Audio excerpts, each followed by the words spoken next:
우리는 2주 동안 창세기 말씀을 함께 읽었습니다.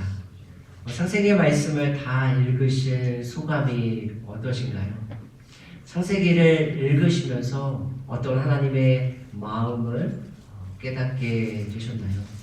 제가 함께 성도님들과 창세기를 읽으며 우리의 삶과 참 많이 닮았다라는 생각을 하게 되었습니다. 그 와중에도 하나님께서 계속해서 은혜를 베푸시는 그 모습에 또 눈물이 글썽이기도 했습니다.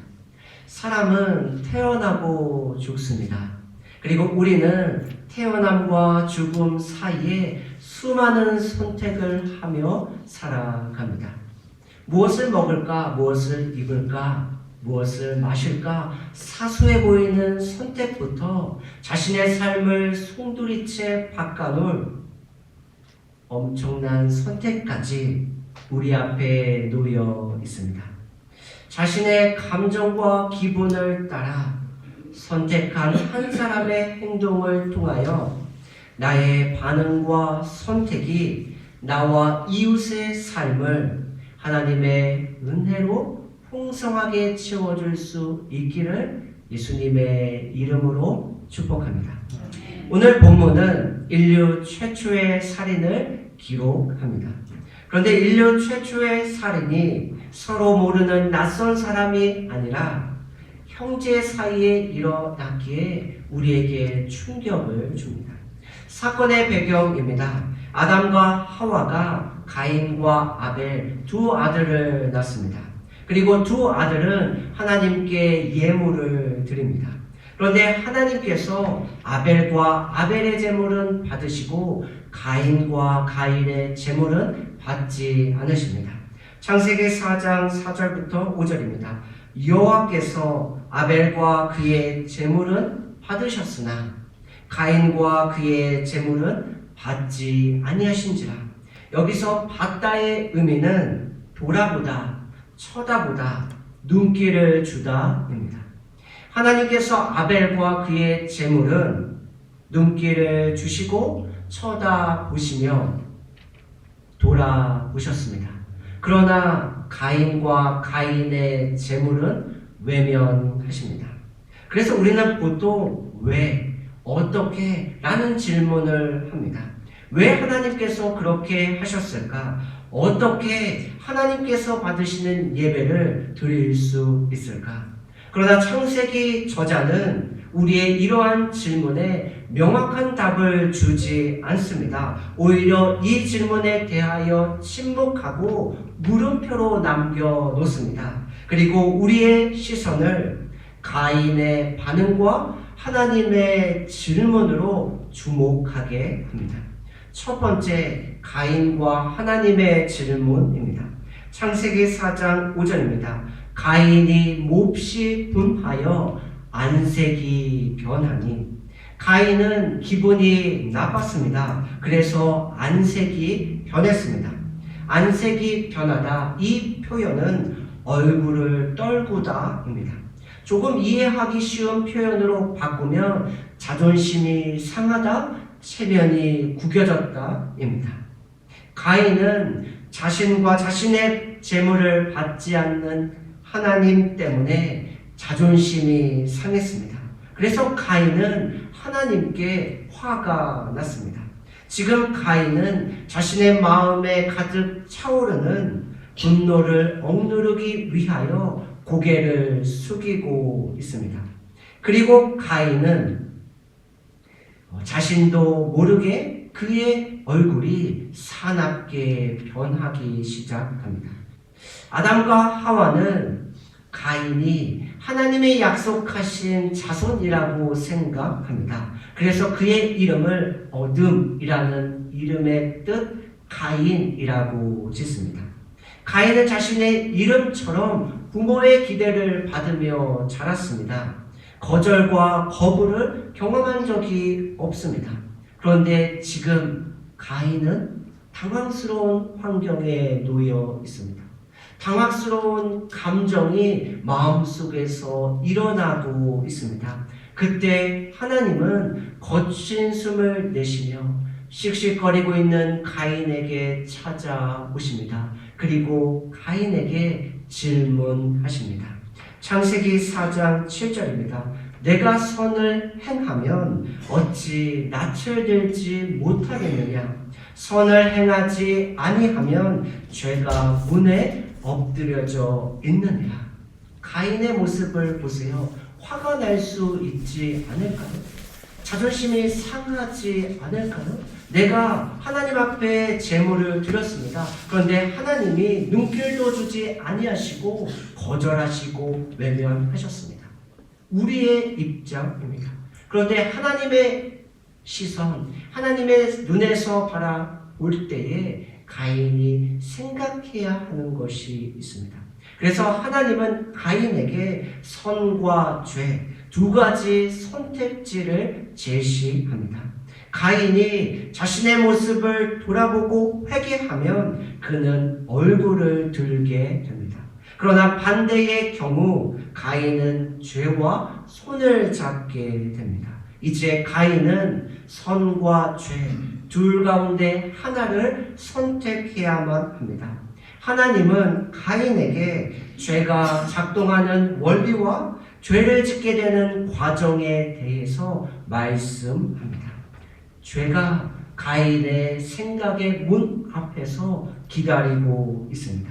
이 모습은 마치 우는 사자가 먹이를 삼키기 위하여 기다리는 것과 같습니다. 그래서 찰나의 순간 가인은 죄의 먹이가 되기 쉽습니다. 결국 가인은 돌이킬 수 없는 결과를 마주하게 됩니다. 베드로전서 5장 8절입니다. 근신하라 깨어라 너희 대적 마귀가 우는 사자와 같이 두루 다니며 삼킬 자를 찾나니 우리가 정신을 차리고 깨어 있지 않습니다. 따라서 우리도 죄에게 삼킨 바 되어 우리가 원하지 않는 결과를 마주하게 될 수도 있습니다. 잠언 4장 23절입니다. 모든 지킬 만한 것 중에 더욱 내 마음을 지키라. 생명의 근원이 이에서 남이라. 우리의 마음과 생각을 하나님의 말씀에 단단하게 고정해야 합니다. 왜냐하면 마음과 생각이 수많은 다른 결과를 가져오기 때문입니다. 하나님은 여기서 멈추지 않으십니다. 하나님은 한 걸음 더 나아가 가인에게 죄를 이길 수 있는 방안을 말씀하십니다. 창세기 4장 7절입니다. 죄가 너를 원하나 너는 죄를 다스릴지니라. 조금 재밌는 표현입니다. 죄가 가인을 사랑합니다. 그래서 죄가 끊임없이 가인에게 다가옵니다. 죄가 가인과 손을 잡고 싶어서 달콤한 유혹을 합니다. 그러나 하나님은 단호하게 말씀하십니다. 너는 죄를 다스릴지니라. 하나님이 사람을 창조하시고 복을 주셨습니다. 그리고 하나님은 사람에게 말씀하십니다. 창세기 1장 28절입니다. 하나님이 그들에게 복을 주시며 하나님이 그들에게 이르시되 모든 생물을 다스리라. 죄를 다스리다, 모든 생물을 다스려라 같은 의미입니다. 하나님은 이미 우리에게 죄를 다스릴 수 있는 권세를 주셨습니다. 그래서 하나님은 우리에게 죄를 길들일 수 있다고 말씀하십니다. 그런데 우리는 자주 속 잃고 외양간을 고집니다. 우리는 예방보다 치료에 더 많은 관심을 가질 때가 있습니다. 왜냐하면 우리는 죄를 짓고 회개하는 일에 조금 더 익숙하기 때문입니다. 데살로니가전서 5장 22절입니다. 악은 어떤 모양이라도 버려라. 제가 참 사랑하는 말씀입니다. 악은 어떤 모양이라도 버려야 합니다. 그 악의 달콤함에 속아 그 악을 잡는 순간 우리는 우리가 예상하지 못한 끔찍한 결과를 마주하게 됩니다. 우리는 자신의 삶에 분명한 경계선을 가지고 있어야 합니다. 그렇지 않으면 죄가 수시로 그 경계선을 넘어와 우리의 삶을 하나님의 은혜로부터 멀어지게 하기 때문입니다. 하나님께서 가인에게 죄를 다스리라 말씀하셨습니다. 죄를 다스릴 수 있는 권세가 있음을 일깨워 주셨습니다. 그러나 가인은 이러한 하나님의 말씀에도 불구하고 경계선을 넘게 됩니다. 두 번째, 가인의 반응입니다. 창세기 4장 8절입니다. 가인이 그의 아우 아벨에게 말하고 그들이 들에 있을 때에 가인이 그의 아우 아벨을 쳐 죽이니라. 가인의 마음을 불편하게 하신 분이 누구입니까? 하나님입니다. 그런데 가인은 하나님과 맞서 싸워 이길 자신이 없습니다. 그래서 자신의 마음 가운데 있는 분노, 자신의 마음 가운데 있는 질투를 해결할 희생양을 찾습니다. 그가 누구입니까? 자신의 동생 아벨입니다. 그래서 가인은 자신의 마음속에 품고 있는 분노를 자신의 동생 아벨을 죽임으로 해결합니다. 아담과 하와가 범죄합니다. 하나님이 아담에게 누가 자신이 먹지 말라고 한 나무의 열매를 먹게 했느냐 질문하십니다. 그때 아담의 대답입니다. 창세기 3장 12절입니다. 아담이 이르되 하나님이 주셔서 나와 함께 하신 여자 그가 그 나무의 열매를 내게 주므로 내가 먹었나이다. 아담이 자신의 잘못을 누구에게 전가하고 있나요? 여자입니다. 아담은 자신의 잘못을 넘길 희생양으로 여자를 선택합니다. 하나님이 하와에게 아담에게 하셨던 똑같은 질문을 하십니다. 그때 하와의 대답입니다. 창세기 3장 13절입니다. 여자가 이르되 뱀이 나를 꿰므로 내가 먹었나이다.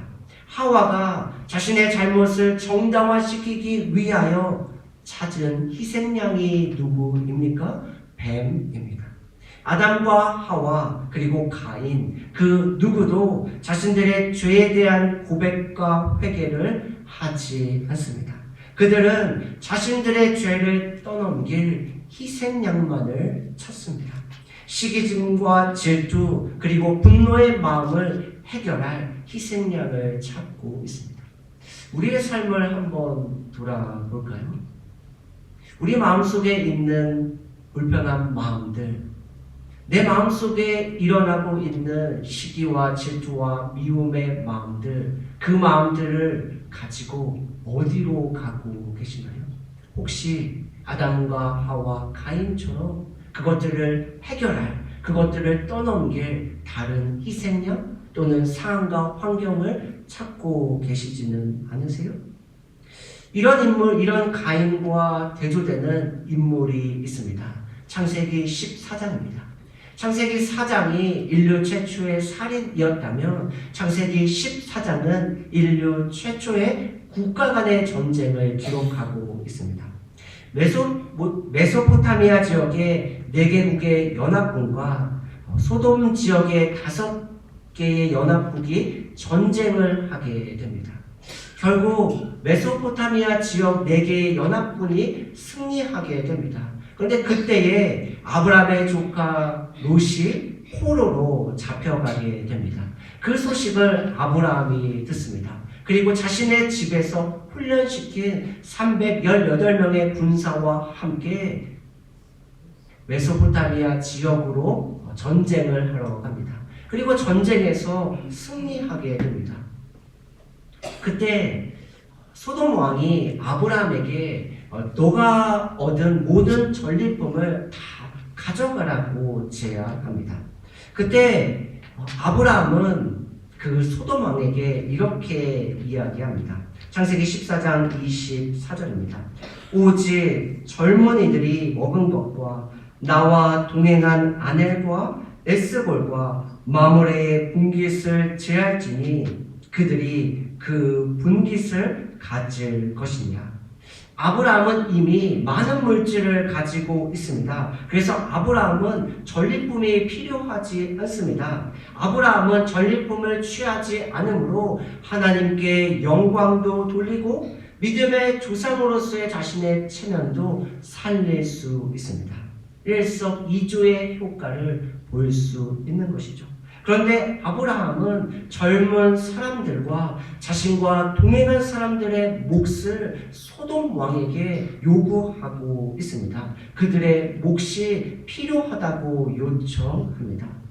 우리 주변에 나만 아니면 괜찮아, 나만 아니면 돼, 이런 이기주의적이고 자기중심적인 생각들이 만연해 있지 않나요? 그런데 아브라함은 다른 사람들을 생각하며 그들의 필요를 채워줍니다. 우리에게 이런 넉넉한 마음이 필요하지 않을까요? 말씀을 마무리하기 원합니다. 부정적인 감정이 없는 사람은 없습니다. 그러나 기억하십시오. 너는 죄를 다스릴지니라. 악은 어떤 모양이라도 버려라. 두 가지의 길이 있습니다. 하나는 가인의 길이고 다른 하나는 아벨의 길입니다. 끊임없이 희생양을 찾아 자신의 부정적인 감정을 상황과 환경 그리고 다른 사람에게 전가하는 삶을 살아가시겠습니까? 아니면 자신의 삶을 돌아보고 죄를 길들이며 악의 어떤 모양도 버리며 다른 사람의 필요를 채워주는 삶을 사시겠습니까?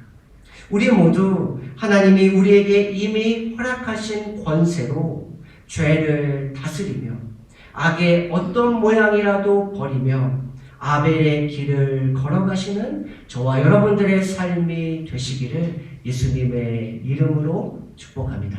아멘. 기도하겠습니다.